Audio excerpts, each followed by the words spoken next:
أعوذ بالله من الشيطان الرجيم. بسم الله الرحمن الرحيم. والطور وكتاب مسطور في رق منشور والبيت المعمور والسقف المرفوع والبحر المسجور إن عذاب ربك لواقع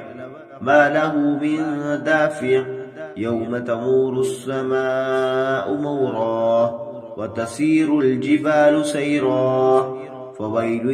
يومئذ للمكذبين الذين هم في خوض يلعبون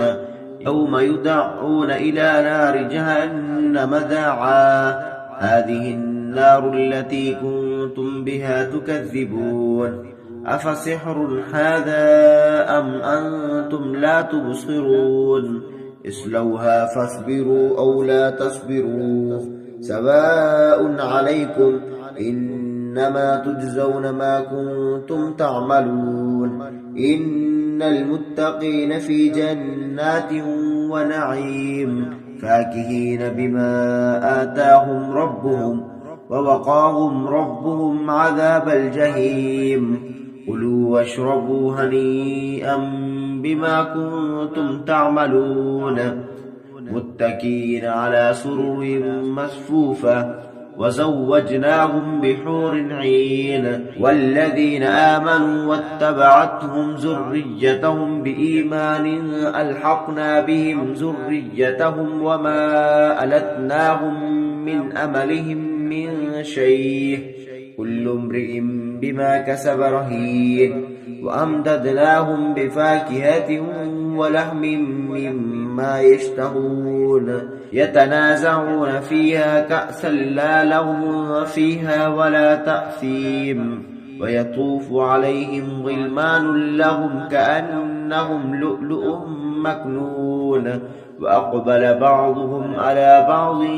يتساءلون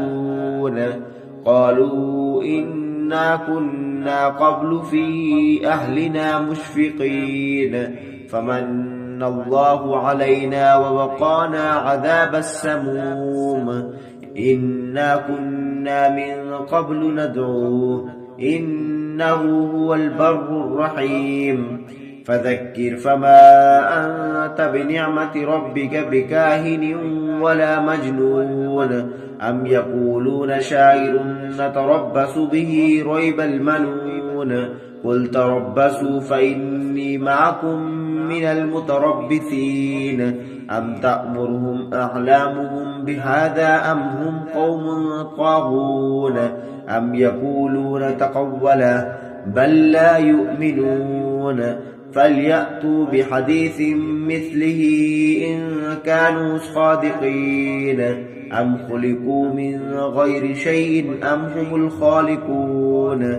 أم خلقوا السماوات والأرض بل لا يوقنون أم عندهم خزائن ربك أم هم المسيطرون أم لهم سلم يستمعون فيه فليأت مستمعهم بسلطان مبين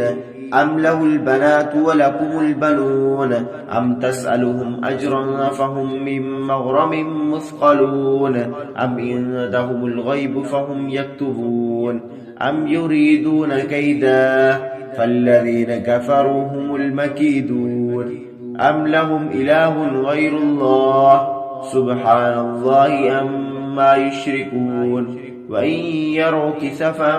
من السماء ساقطا يقولوا سحاب مركوم فذرهم حتى يلاقوا يومهم الذي فيه يسعقون يوم لا يغني عنهم كيدهم شيئا ولا هم ينصرون وإن للذين ظلموا عذابا دون ذلك ولكن أكثرهم لا يعلمون واصبر لحكم ربك فإنك بأعيننا وسبح بحمد ربك حين تقوم ومن الليل فسبحه وإدبار النجوم